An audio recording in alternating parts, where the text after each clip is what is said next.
am Elisa, 38 years old, and for 15 years, I was the unseen chef behind every family holiday. Thanksgiving turkeys, Christmas hams, birthday cakes, you name it. I spent thousands of hours cooking while my family made memories without me. Not a single holiday photo included my face. Only empty chairs where I should have been. Last year, something inside me finally broke.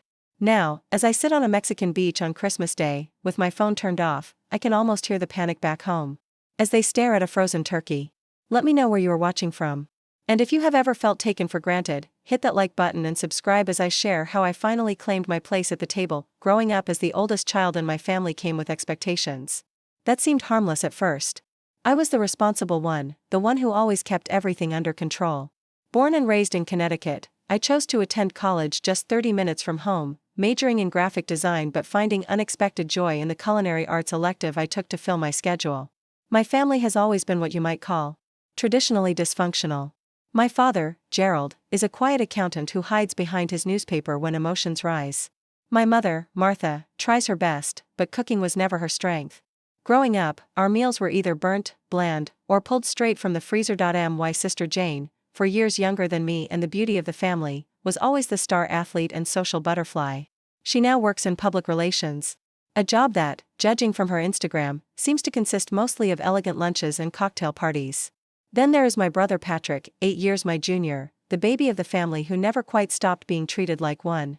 He works in tech, makes twice my salary, yet still brings his laundry to mom when he visits. Hovering over all of us is my grandmother, Evelyn, a woman who believes a woman's worth is measured by her ability to run a household.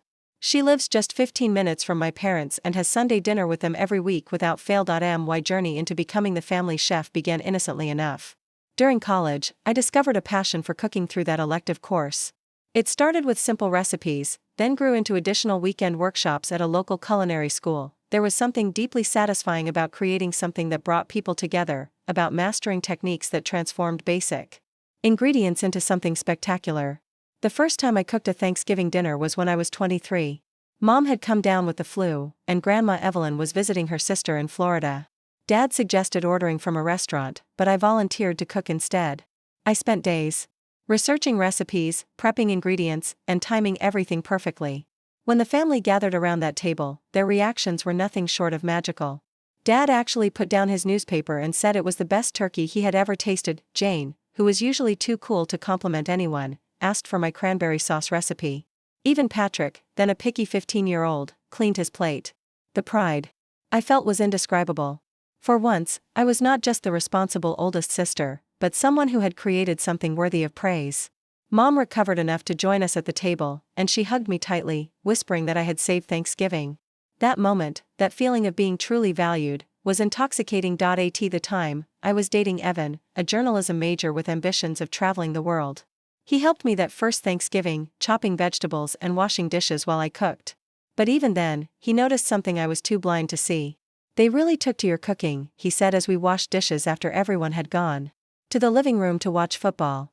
"They loved it," I replied, still riding high on their praise. "Just be careful," he warned. "You don't want to become the designated holiday chef forever." I laughed it off. I enjoy cooking, and honestly, it felt good to contribute something special. Evan just gave me a look I couldn't decipher. "Then just make sure they appreciate what goes into it. All of it, not just the food on their plates." If only I had listened to him more carefully. If only I had recognized the warning in his words. But I was 23, eager to please and desperate for my family's approval. That Thanksgiving set a precedent that would define my relationship with my family for the next 15 years. Little did I know that my willingness to cook one meal would evolve into an unspoken expectation that would consume countless weekends, holidays, and personal days. Little did I know that my family would come to see me not as a daughter or sister who cooked, but as the cook who happened to be related to them. Looking back now, I can see the path that led me here so clearly. But hindsight, as they say, is 20/20ths. At the time, all I saw was the opportunity to be valuable, to be needed, to be irreplaceable. I just didn't realize the cost. What started as a one-time Thanksgiving rescue quickly evolved into a permanent role. The following Christmas, Mom casually mentioned that since my turkey had been such a hit, perhaps I would like to handle the holiday meal again. I agreed enthusiastically, spending weeks planning the perfect menu. By the next year, it was simply assumed that I would be cooking for every major holiday. Thanksgiving, Christmas, Easter, 4th of July barbecues, and even family birthdays all became my responsibility. No one actually asked if I wanted to continue this tradition. It just became expected. During those first 5 years, the transformation was subtle but complete. I gradually took over not just the cooking but all the associated tasks, creating the menu, shopping for ingredients, setting the table with seasonal decorations, and, of course, tackling the mountains of cleanup afterward. All while my family enjoyed themselves, took photos together, and created memories that didn't include me. Evan, who had initially supported my culinary adventures, began to grow frustrated with how much time I devoted to family meals. "We haven't had a Christmas morning together in 3 years," he pointed out one December as I prepared to leave our apartment at 5 a.m. to start cooking at my parents' house. "My family is counting on me," I explained, packing up my special roasting pan and the homemade bread dough that had been rising overnight. "But what about us? What about the life we're trying to build?" he asked, gesturing to our small but cozy apartment. "I feel like your family gets the best of you, and I get whatever energy is left over." The argument escalated, and Evan finally said words that stung but carried a truth I wasn't ready to hear. "They don't value you, Elisa. They value what you do for them. There's a difference." 3 months later, Evan and I broke up. He had received a job offer overseas, and when he asked me to consider going with him, I couldn't imagine leaving my family without their holiday chef. Looking back, I realized that decision marked a turning point. I chose a role over a relationship. I chose obligation over opportunity. As the years went on, my efforts became increasingly elaborate. For Thanksgiving, I would test new recipes weeks in advance. For Christmas, I would spend days baking cookies and cakes from scratch. Each Easter brought hand-decorated eggs and homemade hot cross buns. I would stay up until 2 or 3 in the morning prepping, then wake at dawn to continue cooking. The financial burden fell entirely on me as well. While my family would contribute some money toward ingredients, they never covered the full cost of the premium items I purchased to make each meal special. The organic free-range turkey, the aged cheeses, the out-of-season fruits for my signature tarts, not to mention the specialized equipment I invested in over the years, the stand mixer, the food processor, the set of German knives that cost nearly $1,000. My family's reaction to all this effort remained frustratingly consistent. They would certainly compliment the food. Dad would pat his stomach and declare it another triumph. Mom would tell her friends how talented her daughter was. Jane would take photos of the table setting for her social media. Patrick would pile his plate high and ask for leftovers to take home. But not once did anyone offer meaningful help. Oh, they might ask if they could do anything 15 minutes before guests arrived, when everything was essentially complete, but no one ever volunteered to shop, prep, or handle the cleanup without being specifically directed to do so. I tried dropping hints about needing help. "This turkey is so heavy, I almost threw out my back carrying it," I would say. Or, "I've been on my feet for 12 hours straight." The responses were always the same, sympathetic noises followed by absolutely no action. It was my friend Sophia who first pointed out how unhealthy the situation had become. She came over the day after one Thanksgiving, finding me exhausted on my couch, still recovering from cooking for 18 people. "You look terrible," she said bluntly, taking in my disheveled appearance. "Thanks," I mumbled, too tired to even feign offense. "No, I mean it. This is not normal, Elisa. You spent 3 days cooking for people who couldn't even be bothered to help you clean up afterward. Who does that?" "It's just how my family is," I tried to explain. Sophia shook her head. "No, it's how they are with you because you allow it. Have you ever wondered why you keep doing this to yourself?" I didn't have an answer then, but her question planted a seed, one that would take years to fully bloom. Why did I keep doing this? Was it love, obligation, a desperate need for approval, or had I simply fallen into a pattern too difficult to break? As years passed, my career began to take off. After working my way up from junior designer to project manager at a respected design agency, I found myself juggling increasingly demanding professional responsibilities. Alongside my self-imposed family obligations, clients expected immediate responses to their emails. Deadlines loomed constantly. My team looked to me for guidance and solutions. Between my demanding career and my role as family chef, my personal life withered. Dating became nearly impossible. Who wants to date someone who disappears for every holiday and spends most weekends testing recipes? My apartment, though beautifully decorated, felt more like a staging area for family events than a home. Cookbooks filled my bookshelves. Specialized kitchen equipment occupied every available storage space. My refrigerator was perpetually stocked with ingredients for the next family gathering rather than food I actually wanted to eat. The balancing act became particularly strained when my sister Jane got engaged to Kyle, a charming marketing executive she had met through work. The engagement party became my responsibility without anyone explicitly asking.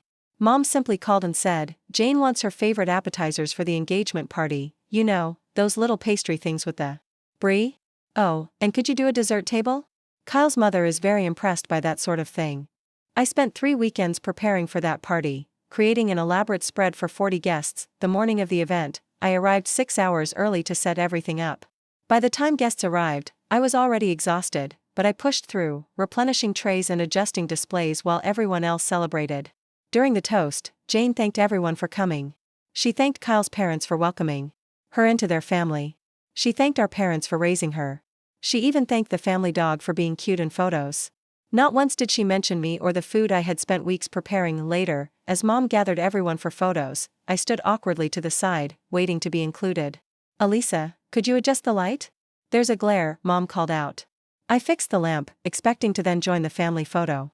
Instead, Mom reviewed the image on her phone and declared it perfect. I remained behind the camera, invisible once again. That night, as I loaded leftovers into containers while everyone else continued celebrating in the living room, I met Robert. He was Kyle's cousin, recently moved to the area, and had wandered into the kitchen looking for a drink. "You must be Elisa," he said, leaning against the counter. "The chef I've been hearing so much about." I looked up, surprised. "Someone mentioned me?" He smiled. "Kyle said his future sister-in-law makes the best food he's ever tasted, but he failed to mention how pretty the chef is." Under normal circumstances, I might have rolled my eyes at such a line. But after a day of feeling invisible, the simple acknowledgement was disarming. We talked as I cleaned, Robert rolling up his sleeves to help without being asked. He asked questions about my cooking, my job, my interests outside of both. "So, you do this often? The whole one-woman catering service thing?" he asked, drawing a serving platter for every family event. I admitted, "And you enjoy it?" The question caught me off guard. Did I enjoy it anymore? The cooking itself? Yes. The appreciation of good food? Absolutely, but the exhaustion, the invisibility, the taken-for-granted nature of it all, I realized I had never really asked myself that question. "I used to," I finally said. "Now I'm not so sure." Robert nodded thoughtfully. "My mom was like you. Did everything for everyone until she had a breakdown at my dad's 50th birthday party. She just started crying while cutting the cake. That was when our family realized we needed to redistribute the emotional labor." Emotional labor, I repeated, testing the phrase, all the invisible work that goes into making people feel cared for, he explained. The remembering, the planning, the anticipating of needs. Women tend to do most of it, and men tend not to notice. He grinned sheepishly. I was as guilty as anyone until Mom's meltdown changed my perspective. Completely. We exchanged numbers before he left, and for the first time in years, I felt seen in a way that had nothing to do with what I could provide or produce. The following months brought 3 major family events that further crystallized my growing dissatisfaction: Mom's 60th birthday, Thanksgiving, and Christmas. For each one, the pattern repeated with increasing intensity: more elaborate requests from family members, more last-minute changes to accommodate everyone else's preferences, more exhaustion, and less acknowledgement. For Mom's birthday, I created a 5-course meal for 20 people, including her bridge club friends and distant relatives I barely knew. I spent 2 months planning and testing recipes. The week before, I took 3 days off work to prep and bake. During the party, I missed the toast to my mother because I was in the kitchen plating desserts. When someone finally brought me a slice of the cake I had made, the party was winding down and Mom was opening presents. I sat alone at the cleared dining table, eating cake that had grown warm and watching my mother exclaim over gifts others had simply purchased while I had given weeks of my life. Thanksgiving was worse. I had a major project due the following Monday, meaning I had to cook while also managing remote check-ins with my team. When the turkey took longer than expected, Patrick complained loudly about being hungry. Jane made pointed comments about the cranberry sauce being different this year, her tone making it clear this was not a compliment. Dad fell asleep immediately after eating, and Mom spent most of the meal discussing Jane's upcoming wedding plans. As Christmas approached, I found myself dreading rather than anticipating the holiday. The joy I had once found in creating special meals had been buried under years of unrecognized effort. I was tired, bone deep, soul achingly tired. Robert and I had been dating steadily since the engagement party. He noticed my increasing anxiety. As Christmas approached, "You know, you could say no," he suggested one evening as I frantically made lists of ingredients I would need. I laughed, but there was no humor in it. "You don't understand my family. Saying no is not an option." "It's always an option," he said quietly. It just doesn't feel like one because you've never exercised it. His words stayed with me, planting another seed alongside the one Sophia had sown years earlier. Could I say no? What would happen if I did? Would my family finally see me instead of just the meals I produced? Or would they simply find someone else to fill the role, making me not just invisible, but irrelevant? As I moved through the motions of planning another elaborate holiday meal, I began to wonder who I was beyond this role I had created. Was I still the person who had found such joy in that first successful Thanksgiving? Or had I become someone else entirely, someone whose worth was measured in perfectly roasted turkeys and intricately decorated cookies, someone whose place in the family was in the kitchen, not at the table? For the first time, I allowed myself to imagine a holiday where I was not exhausted. Where I sat at the table for the entire meal, where I appeared in family photos, where I was a daughter and sister first, not the family chef. The image was so foreign, so impossible, that it brought unexpected tears to my eyes. Last year's Thanksgiving became the breaking point, though I didn't recognize it as such when the day began. I woke up with a fever and a hacking cough, the flu that had been making its way through my office. Under any reasonable circumstances, I would have called and cancelled. Anyone else would have been told to rest and recover. But I was not anyone else. I was the holiday chef, and holidays did not get cancelled because of illness. So I downed cold medicine, packed my supplies, and drove to my parents' house, arriving at 7 a.m. with a fever of 101. "You don't look well, dear," Mom said when she saw me, her brow furrowed in what appeared to be concern. "I'm fine," I lied, unpacking groceries. "Just a little under the weather." "Well, try not to cough near the food," she advised, before leaving me alone in the kitchen. For the next 8 hours, I cooked through waves of dizziness and chills. No one offered to help, even as I visibly struggled. Dad poked his head in once to ask when dinner would be ready. Jane arrived with Kyle and immediately monopolized Mom's attention with wedding details. Patrick showed up an hour late, contributing nothing but complaints about traffic. Grandma Evelyn arrived last, surveying the kitchen with her critical eye before announcing, "It smells different this year. Not as good." By the time we sat down to eat, my fever had risen, and I could barely taste the food I had spent all day preparing. I picked at my plate, too sick to enjoy the meal. No one seemed to notice. The moment that truly opened my eyes came after dinner. While the family retired to the living room for coffee and pie, I began the hours-long task of cleaning up. As I loaded the dishwasher, I noticed a photo album on the side counter, open to pictures from last Christmas. Curious, I began flipping through it. Page after page of holiday celebrations spanning the past 15 years, Thanksgiving dinners, Christmas mornings, Easter brunches. My family smiling around tables laden with food I had prepared. My family opening gifts I had carefully selected. My family creating memories year after year. What struck me with the force of physical pain was my absence from these images. 15 years of holidays, and I appeared in perhaps 5 photos, always on the periphery, often partially cut off, frequently caught in unflattering moments of work, transferring a turkey to a platter, bringing out dessert, midway through clearing dishes. I was a ghost in my family's holiday history, present enough to create the perfect backdrop for their memories, but not present enough to actually be part of them. With shaking hands, I carried the album to the living room, where my family was laughing over something Patrick had said. "Mom," I said, my voice strange to my own ears. "I was looking through this album. Do you realize there are almost no pictures of me from any holiday over the past 15 years? The conversation paused. Mom looked confused rather than concerned. "Well, you're always busy in the kitchen, dear," she said, as if this explained everything. "Too busy to be included in family photos. Too busy to be part of the memories." Mom seemed genuinely perplexed by my distress. "But you're doing what you love. You always take such pride in your cooking." Before I could respond, Patrick chimed in with what he clearly thought was a helpful observation. "Chillax, sis. Everyone has their role in the family. Jane is the pretty one. I'm the funny one. And you're the one who feeds us. That's your thing." The casual cruelty of his statement hit me like a slap. Is that all I was to them? The one who feeds us? Had 15 years of dedicating my holidays, spending thousands of dollars, sacrificing my personal time, relationships, and well-being all amounted to being reduced to a function rather than a person? I looked around at their faces, Mom's confusion, Dad's discomfort, Jane's impatience, Patrick's obliviousness, Grandma's disapproval, and something inside me finally broke. Or perhaps something was finally fixed. The illusion that had kept me trapped in this role shattered completely. I closed the photo album and placed it on the coffee table.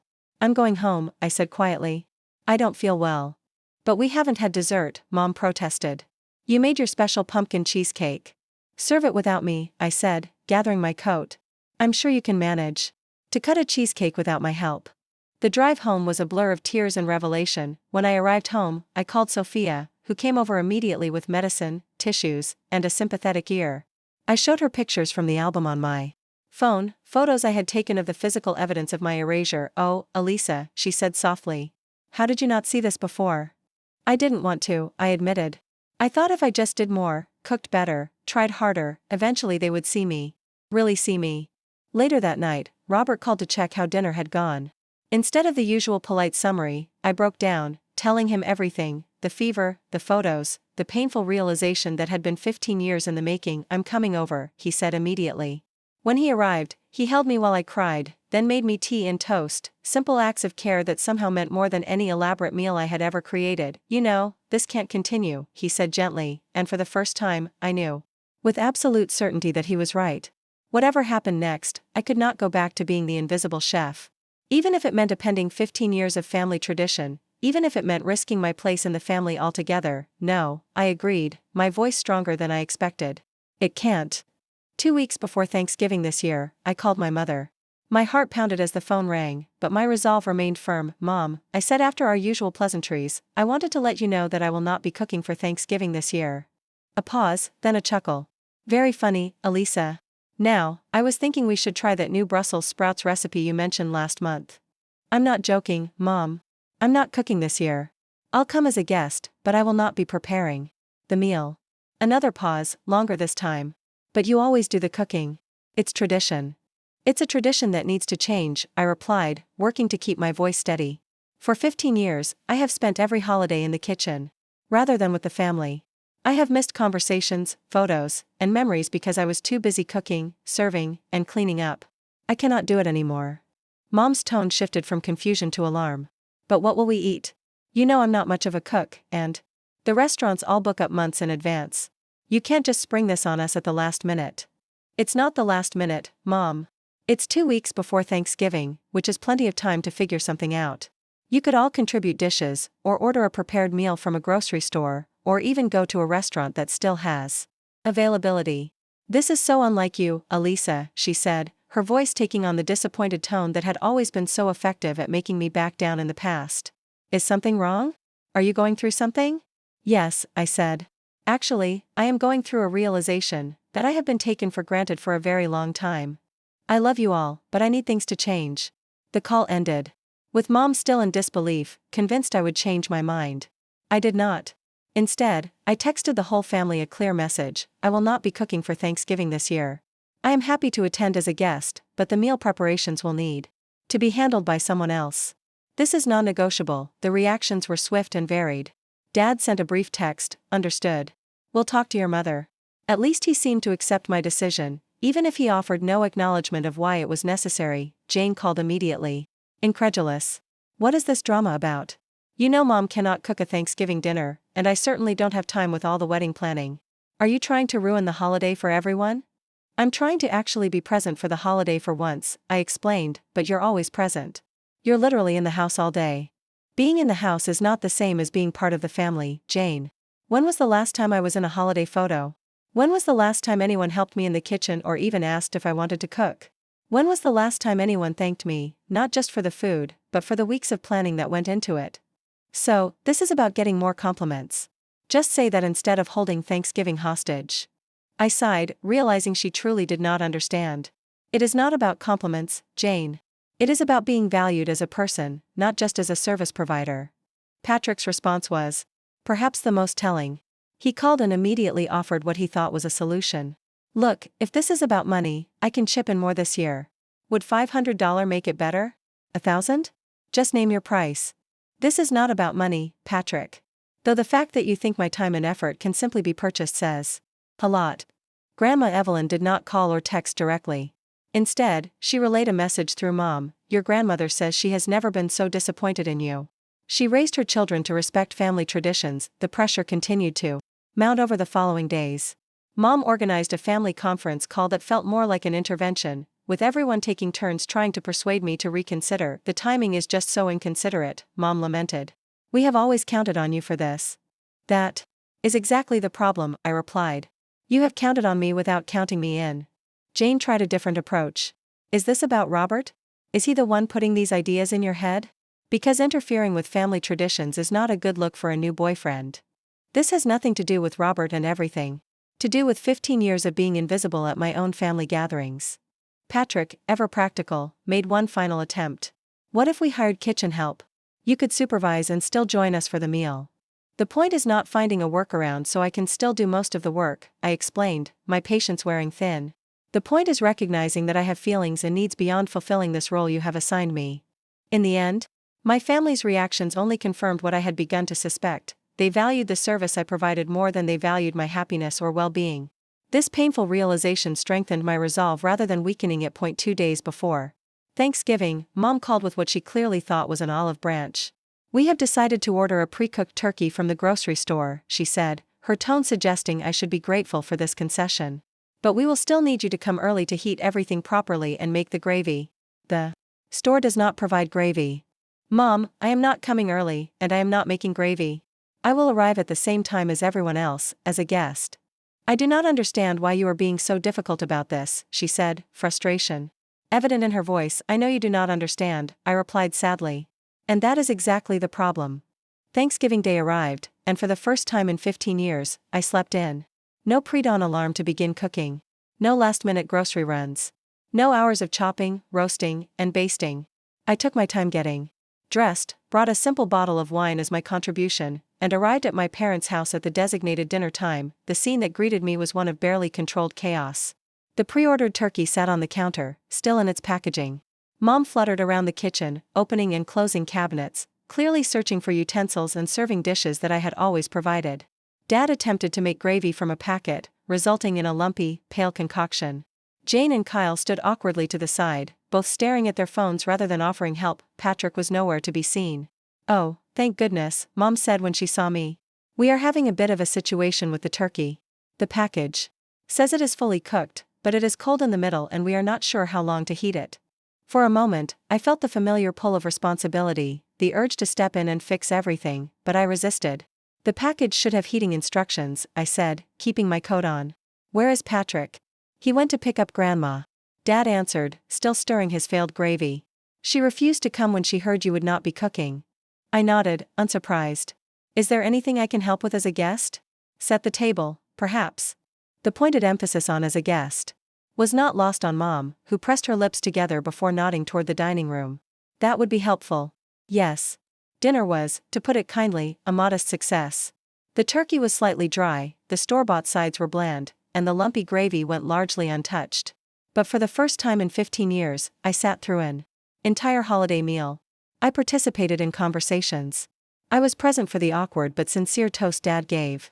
I even appeared in the family photo that Jane insisted on taking despite everything. As I helped with basic cleanup afterward, a courtesy any guest would offer, I felt a complex mix of emotions: guilt at seeing my family struggle, satisfaction at finally setting a boundary, sadness for all the years lost, and hope that perhaps this difficult lesson might eventually lead to positive change. When I left that night, Mom hugged me a little longer than usual. It was not the same without your cooking, she admitted. It was different for me, too, I replied. But it was nice to actually be at Thanksgiving for once rather than just providing it. She pulled back, studying my face with an expression I could not quite read. Will you be cooking for Christmas at least? Your father really looks forward to your ham. And just like that, I knew that one Thanksgiving was not enough to change 15 years of ingrained patterns. The family conference call, the disappointed messages, the awkward dinner, none of it had truly penetrated the fundamental misunderstanding at the heart of our relationship. No, Mom, I said gently but firmly. I will not be cooking for Christmas either. What I did not tell her then, what I had not told any of them yet, was that I would not even be attending Christmas this year. For the first time in my adult life, I had made different plans. Plans that prioritized my happiness rather than my utility. Plans that would show my family exactly what the holidays looked like without their taken-for-granted chef.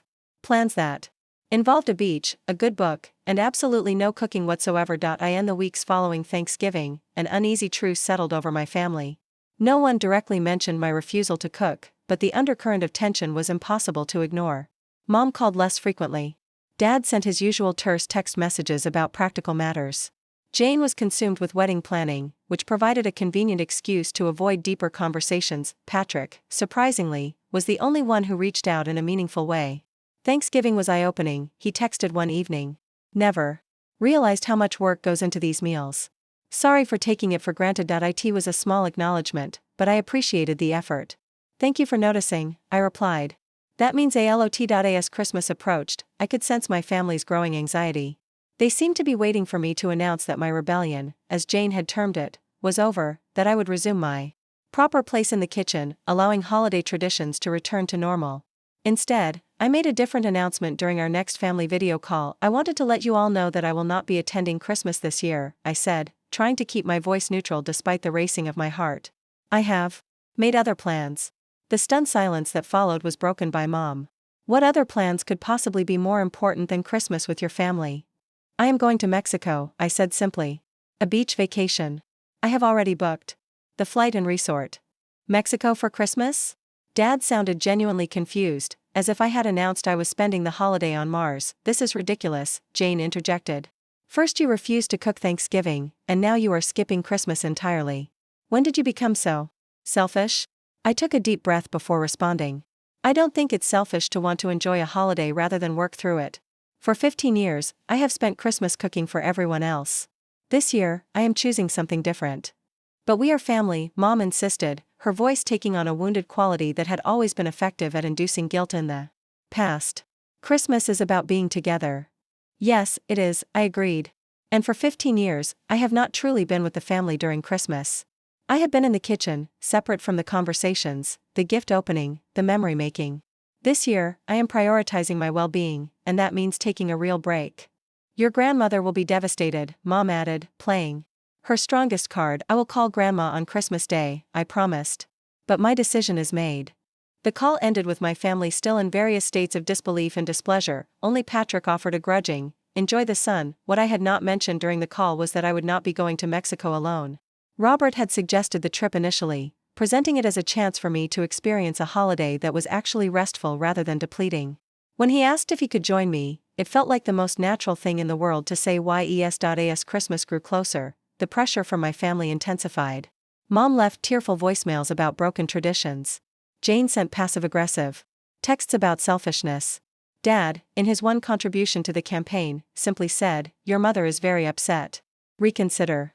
Even Grandma Evelyn called directly, something she rarely did. In my day, she began without preamble, family came first. Always. This modern notion of putting yourself first would have been unthinkable.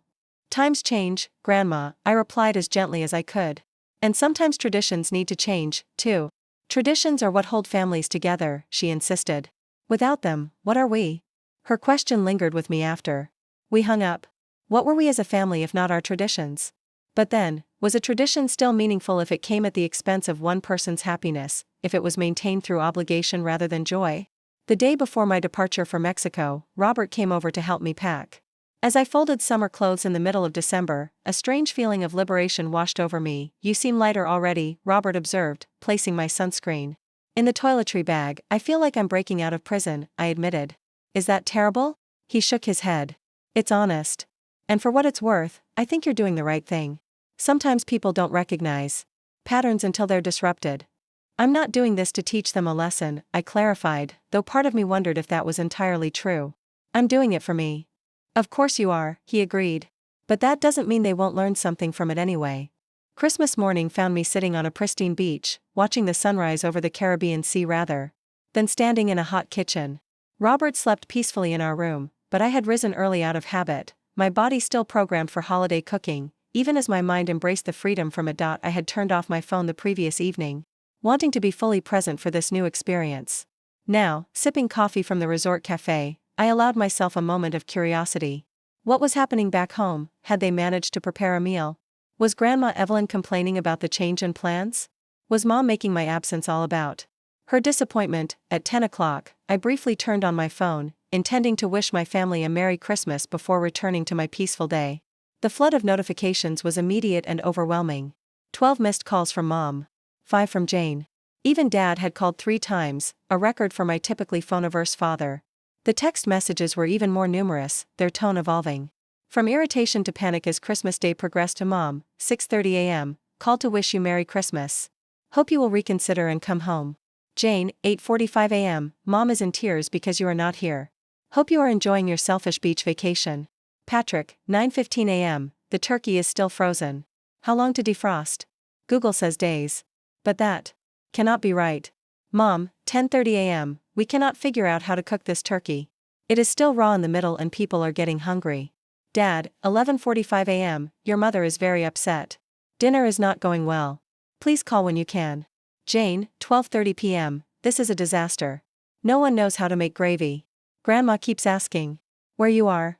Thanks alot.as. I scrolled through the messages. Sophia called. I answered, curious about what was happening from an objective perspective. You will not believe this, she said, laughter in her voice. I stopped by your parents' house to drop off a gift, and it is absolute chaos. Your dad is watching YouTube videos on how to carve a turkey. Your mom is on the verge of tears because the potatoes are lumpy. Jane is drinking wine directly from the bottle, and Patrick is trying to convince everyone that ordering pizza is a perfectly acceptable Christmas dinner. Despite myself, I laughed. Are they really that helpless without me? Completely, Sophia confirmed. Your grandmother is sitting in the corner, periodically sighing and saying things like, in my day, daughters did not abandon their families for beach vacations. It is both sad and hilarious. Do you think I made a mistake? I asked, suddenly uncertain. Not at all, Sophia said firmly. They needed to see what goes into these meals you have been silently providing for years. Though I am a little concerned they might all get food poisoning from that undercooked turkey. After we hung up, I sent a group text with basic instructions for safely cooking the turkey, making simple gravy, and rescuing lumpy mashed potatoes. I added, Merry Christmas to everyone. I hope today brings you joy and perspective. Then I turned my phone off again and rejoined Robert, who was now awake and waiting for me on the beach with fresh fruit and pastries. Family crisis? He asked, noting my mixed expression. Family reality check, I corrected, accepting the plate he offered. Apparently, Christmas dinner is in shambles without their chef. He nodded thoughtfully. Sometimes people need to experience the absence of something to truly value its presence. That sounds suspiciously like a greeting card, I teased. Guilty as charged, he admitted with a smile. But that does not make it less true. The rest of our vacation was everything I had hoped for and more. We swam in crystal clear water, explored local markets, ate delicious food prepared by others, and slept late every morning. For the first time in my adult life, I experienced a holiday that left me refreshed rather than depleted. More importantly, I reconnected with parts of myself that had been overshadowed by my role as family chef. I rediscovered my love of reading, devouring 3 novels in a week. I sketched the beautiful scenery, tapping into artistic talents I had neglected. I had conversations that did not revolve around menu planning or ingredient substitutions. On our last night in Mexico, Robert and I walked along the beach at sunset. The sky blazed with colors so vivid they seemed almost artificial. Like something from a dream rather than reality. I have been thinking, Robert said, stopping to face me. This week has been wonderful, but it has also made me sad. Sad? Why? I asked, concerned, because I have seen a different version of you here, relaxed, playful, fully present. It makes me realize how much of yourself you have been hiding behind that chef persona. How many parts of you your family has never bothered to see.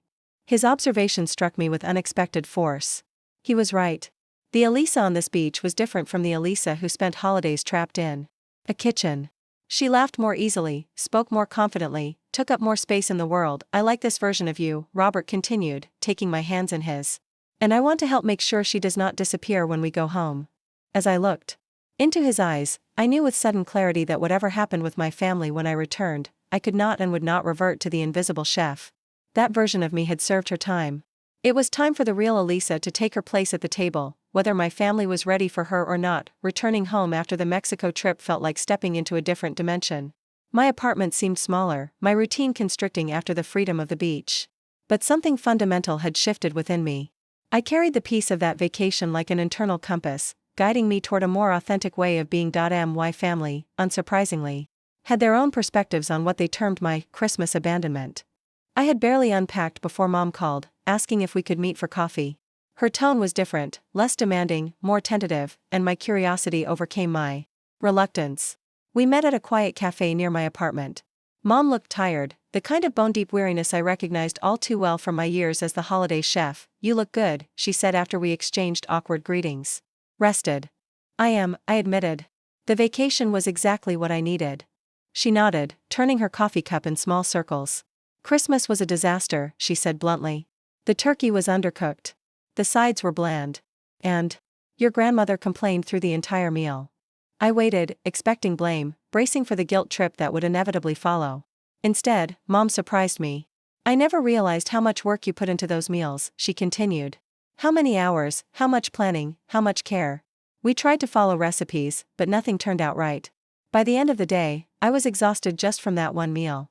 And you did it for every holiday for 15 years. The acknowledgement, so long awaited, nearly brought tears to my eyes. "Yes," I said simply. "I did. I am sorry, Elisa," she said, meeting my gaze directly. "We took you for granted. I took you for granted. And I never stopped to consider how it felt for you being stuck in the kitchen while we enjoyed the holidays." Her apology was imperfect. There was still a note of self-pity in her voice, a hint of "look how much we suffered without you," but it was genuine, and it was more reflection than I had seen from her in years. "Thank you for saying that," I replied. "It means a lot to hear it. Your father wants to apologize too," she added. "He feels terrible about never helping with the meals. He just didn't know how." "Not knowing how is not an excuse for never learning," I pointed out, unwilling to let them entirely off the hook. "You are right," Mom agreed, surprising me again. "And that is why he has signed up for a basic cooking class at the community center. He says it is time he learned to make more than toast and cereal." The image of my father, with his perpetual newspaper and resistance to change, attending a cooking class was so unexpected that I laughed out loud. "I would pay good money to see that." Mom smiled, a real smile that reached her eyes. "He is terrible so far. Last week, he tried to make spaghetti and somehow burned the noodles. But he is trying, which is more than I can say for any of us before." 2 days later, I received an email from Dad. Never one for phone calls or in-person emotional conversations, he had chosen the communication method most comfortable for him. The message was brief but meaningful. "Elisa, I owe you an apology. For years, I enjoyed the meals you prepared without considering the work involved or offering to help. Your absence at Christmas showed me how much I have taken you for granted. I am sorry. I am learning to cook now, badly, as your mother has probably told you. It is harder than it looks. Thank you for all you have done. Love, Dad." Short, direct, and genuine, exactly like my father himself. I wrote back a simple, "Thank you, Dad. That means a lot to me." Jane was slower to come around.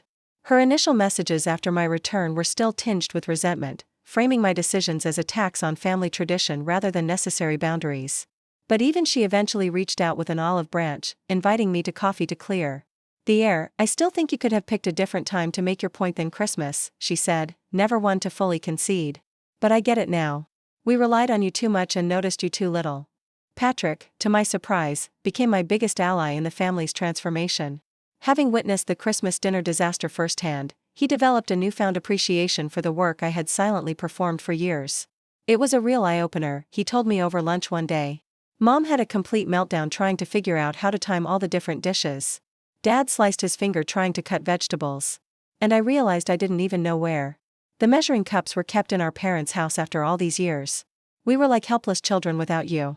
Grandma Evelyn was the final and most difficult family member to address the situation.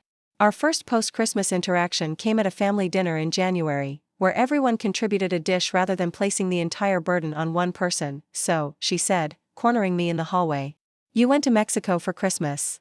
"I did," I confirmed, refusing to apologize. She studied me with shrewd eyes that had seen over 8 decades of family dynamics. "Your mother was devastated." "I know. The dinner was inedible." "So I heard." We stared at each other for a long moment before her expression softened slightly. "In my day, women did what was expected of them without complaint. We put family first, always." "And were you happy, Grandma?" I asked gently. The question seemed to catch her off guard. "Happy? That was not the point. The point was duty." "I think it's possible to have both," I suggested. "To serve family out of love rather than obligation, and to be appreciated rather than expected."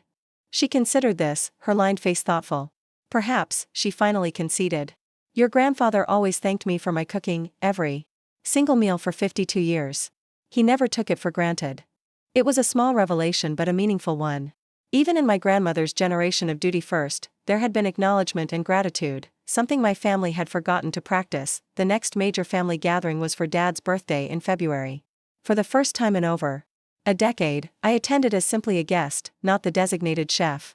Mom had asked if I would help her plan the menu, not take over the cooking, and I had agreed to this reasonable request. What unfolded was something entirely new for our family.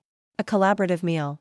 Mom and I prepared the main dishes together, with her actually following my suggestions rather than insisting on her own way. Dad proudly contributed a pasta salad from his cooking class, beaming with disproportionate pride when people took second helpings. Jane brought dessert, and Patrick handled the drinks and setup.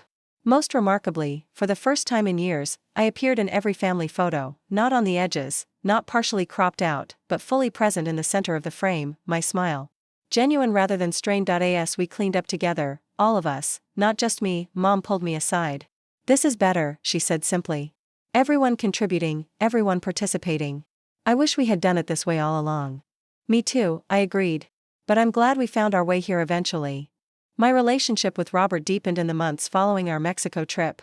He had seen me at my most vulnerable and my most empowered and had supported me through both states without trying to control or fix the situation. On a quiet evening at home, as we cooked dinner together, he asked, "Do you miss it, being the family chef?"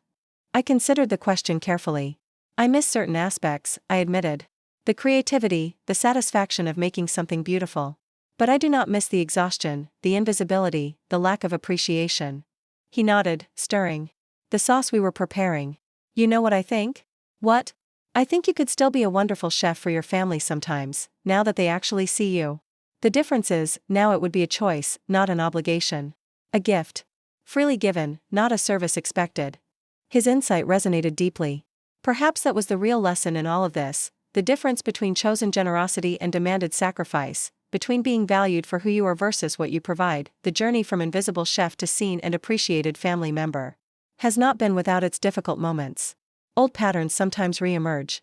Old expectations occasionally resurface. But now I have the confidence to address them directly rather than silently shouldering the burden. I have learned that true love requires reciprocity. That family should be a source of support, not just a drain on resources. That traditions are valuable only when they serve everyone involved, not when they come at one person's expense. Most importantly, I have learned that sometimes you have to leave the kitchen to find your place at the table. Sometimes you have to disappoint others temporarily to stop disappointing yourself permanently. Sometimes the most loving thing you can do for yourself, and ultimately for your family, is to say no when saying yes would diminish your spirit. As I look toward future holidays, I feel something I haven't felt in years, anticipation rather than dread. Because now, when I cook for my family, it is from a place of joy rather than obligation. And when we gather around the table, I am there for the entire meal, present in both body and spirit, visible in both memories and photographs. Have you ever had to step away from a role you were trapped in to be truly seen? Share your story in the comments below. And if this resonated with you, please like, subscribe, and share with someone who might need to hear that it is okay to prioritize their own well-being sometimes. Thank you for listening to my story. And remember, your value is not determined by what you do for others, but by who you authentically are.